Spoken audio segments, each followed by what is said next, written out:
Un court passage de notre épisode avec Fred Fontan, l'entraîneur de Félix Auger-Aliassime. Pour découvrir l'intégralité, le lien est en dessous. Et si vous voulez comprendre l'ADN profond de votre jeu grâce à la stat, on a enregistré 4 clés en téléchargement libre, dont le lien est aussi en description.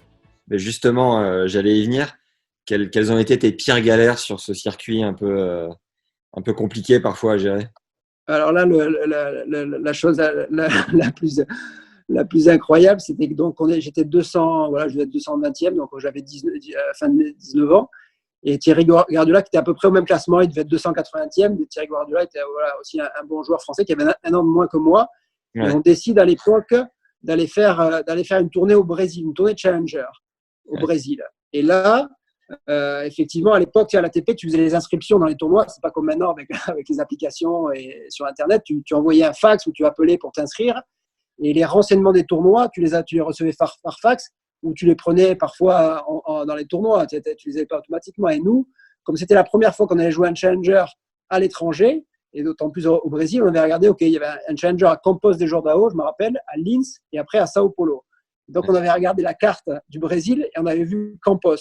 OK, on avait vu la ville Campos, donc on croyait que c'était là où était le tournoi. Et c'était au sud de Rio.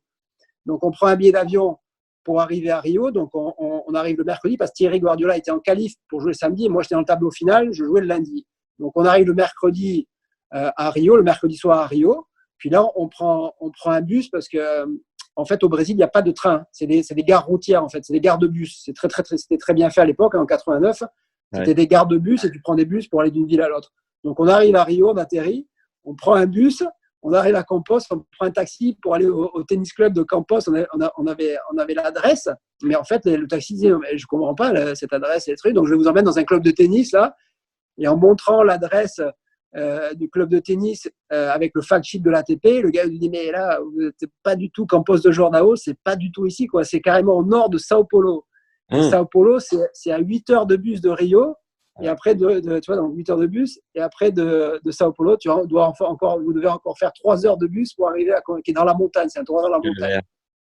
Donc, du coup, il a fallu refaire marche arrière, prendre un bus pour aller à Rio, reprendre un bus pour aller à Campos de Jordão. En fait, on est arrivé le samedi, mercredi matin, on est arrivé le mercredi soir donc, au tournoi, mais en fait, on est arrivé samedi à l'autre tournoi. Et donc, Thierry Guardiola est arrivé en retard pour signer pour les qualifs. Moi, j'ai pu jouer. Et on s'est retrouvé, on croyait qu'il faisait chaud, on s'est retrouvé, en fait, c'était en montagne, ce tournoi-là, il faisait super froid.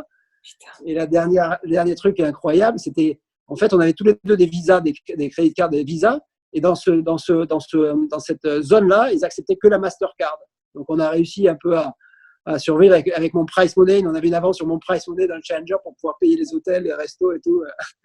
Voilà le bon souvenir. Le Challenger, incroyable. Pensez à nous mettre 5 étoiles et un avis sympa sur Apple Podcast. Ça nous aide comme jamais à référencer la chaîne et à tout donner chaque semaine.